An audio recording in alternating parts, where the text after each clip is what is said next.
এইভাবে একবার আপনিও বাড়িতে ম্যাঙ্গো কেকটি বানিয়ে নিন। দেখুন একদম নরম তুলতুলে সুস্বাদু ম্যাঙ্গো কেক তৈরি হবে, যা খেয়ে আপনি বুঝতে পারবেন না যে এটি বাড়িতেই তৈরি। তো চলুন চটপট করে রেসিপিটা দেখে নিই। ম্যাঙ্গো কেক বানানোর জন্য প্রথমে আমি এখানে একটা হাঁড়ি নিয়ে নিয়েছি। তার উপরে আমি কিন্তু বেকিংয়ের জন্য সামান্য নুন দিয়ে দিয়েছি আর এই স্ট্যান্ডটা দিয়ে দিয়েছি। আপনারা চাইলে কুকারের মধ্যেও করতে পারেন। তারপরে আমি এখানে দিয়ে দিলাম 1 কাপ মতন সুজি। সুজিটাকে মিক্সিতে বেশ ভালো করে গ্রাইন্ড করে নিয়েছি, যাতে সুজিটা আরও বেশি মিহি হয়ে যায়। তারপরে দিয়ে দিলাম 1 কাপ মতন চিনি। চিনিটাকেও আমি গুঁড়ো করে নিয়েছিলাম।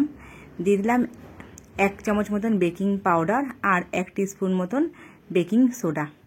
দিয়ে সমস্ত গুঁড়ো উপকরণগুলো আমি ভালো করে মিশিয়ে নিচ্ছি। সমস্ত উপকরণগুলো কিন্তু বেশ ভালো করে ছাঁকনির সাহায্যে ছেঁকে দিতে হবে, তাহলে কেকটা খুব কিন্তু ভালো তৈরি হবে। এখানে সমস্ত প্রসেসটা দেখানো সম্ভব হয় না, তাহলে ভিডিওটা অনেক লং হয়ে যাবে। এর মধ্যে দিয়ে দেব 4 থেকে 5 টেবিল চামচ মেল্টেড বাটার। বড় সাইজের আমকে ভালো করে মিক্সিতে পেস্ট করে নিয়েছিলাম, সেটাই দিয়ে দিলাম। দিয়ে দেব 1/2 কাপ মতন দুধ।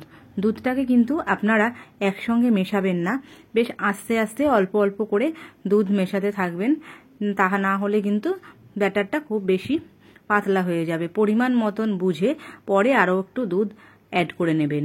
দুধের পরিমাণটা তাই আপনি নিজের মতন করে বুঝে নেবেন।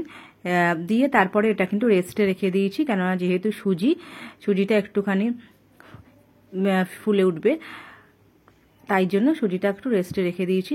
এবার এই যে কেকের জন্য বানানোর জন্য একটা টিফিন বক্স নিয়েছি। এটা আমি গোল শেপের কেক আমি এর মধ্যেই তৈরি করে থাকি। তার মধ্যে তেল ব্রাশ করে এই পেপারটাকেও দিয়ে দিলাম। এই পেপারটাতেও ভালো করে তেলটা ব্রাশ করে নিলাম। তারপরে যেই ব্যাটারটা রেখেছিলাম কেকের মিক্সটা, সেটা ভালো করে মিশিয়ে নিচ্ছি। দেখুন কেকের মিশ্রণটা কিন্তু ঠিক এরকম হবে, খুব বেশি ঘনও হবে না, আবার খুব বেশি পাতলাও হবে না, একেবারে রিবন কনসিস্টেন্সিতে হবে। এইটা পুরো এই কেকের মোল্ডের মধ্যে ঢেলে দিলাম। দিয়ে বেশ ভালো করে একটু ট্যাপ করে নেব। ট্যাপ করে নিয়ে এবার ওভেনটাকে আগে থেকেই আমি প্রিহিট করতে দিয়েছিলাম। সেই প্রিহিট করা ওভেনের মধ্যে আমি কিন্তু আস্তে করে এটা বসিয়ে দেব। খুব সাবধানে বসাতে হবে, কেননা এই হাঁড়িটা খুব বেশি গরম হয়ে গেছে। এটা চাপা দিয়ে দিলাম যাতে কেকটা বেশ ফুলে ওঠার জায়গা পায়। দেখুন এইভাবে কিন্তু আমি 25 থেকে 30 মিনিট পর্যন্ত রেখে দেব। 30 মিনিটের আগে কিন্তু কোনো রকমভাবেই কেকটা খোলা যাবে না। আমার 30 মিনিট হয়ে গেছে। এবার আমি একটা সরু টুথপিকের সাহায্যে দেখব যে কেকটা হয়েছে কিনা। যদি এই টুথপিকটা পুরো পরিষ্কার বেরিয়ে আসে, তাহলে বুঝতে হবে যে কেকটা তৈরি হয়ে গেছে। আর যদি এর গায়ে ব্যাটারের মিশ্রণটা লেগে থাকে, তাহলে বুঝতে হবে যে কেকটা কিন্তু তৈরি হয়নি।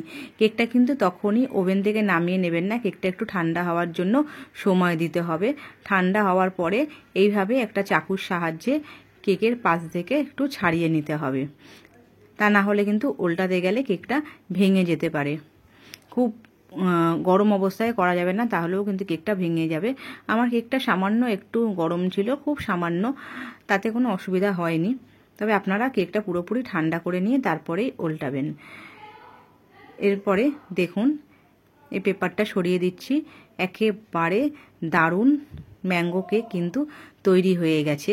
খুব সফট একেবারে ম্যাঙ্গো কেক, কোনো রকম ফ্লেভার ছাড়া, কোনো রকম কালার ছাড়া, একেবারে রিয়েল ম্যাঙ্গোর কালারে এই কেকটা তৈরি হয়ে গেছে। আর এটা দেখেই বুঝতে পাচ্ছেন যে কতটা সফট হয়েছে। আর খেতেও কিন্তু দারুণ সুস্বাদু হয়। তো বাড়িতে আম থাকতে থাকতে আমের দিনে একবার অবশ্যই বানিয়ে নিন এই ধরনের ম্যাঙ্গো কেকটা। আর আমাকে কমেন্ট বক্সে কমেন্ট করে জানাতে ভুলবেন না। আর ভালো হলে লাইক, শেয়ার, সাবস্ক্রাইব করতেও ভুলবেন না।